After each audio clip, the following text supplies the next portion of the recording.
Hello students, how are you today? Once again I am here with a new and a very little poem.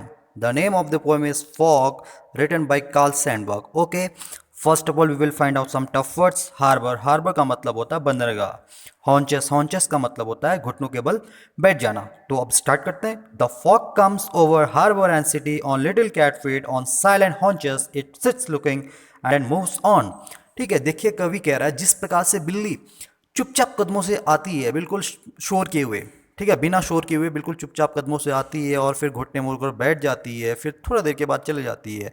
ठीक है, तो उसी प्रकार से कवि कहता है कि जो कोहरा है, फॉग, वो भी चुपचाप तरीके से आता है और पूरे शहर और बंदरगाह में फैल जाता है। पूरे शहर और बंदरगाह को क्या कर लेता है, ढक लेता है। किससे? अपने कोहरे से ढक लेता है, जैसे कि मानो वो अपने घुटने मोड़कर वहां पे क्या कर लिया हो, बैठ गया हो और फिर थोड़ी देर के बाद चुपचाप तरीके से वहां से चले जाता है। तो देखिए यहाँ पे कवि जो कोहरे की तुलना किससे कर रखा है, कवि ने बिल्ली से कर रखा है। जिस प्रकार से बिल्ली चुपचाप शांत तरीके से आती है, फिर थोड़ी देर तक घुटने मोड़कर बैठती है, फिर उसके बाद चुपचाप तरीके से चली जाती है। तो इसी प्रकार से कोहरा भी क्या है, चुपचाप तरीके से आता है और थोड़ी देर के लिए घुटने मोड़कर बैठ जाता है। कहाँ पे?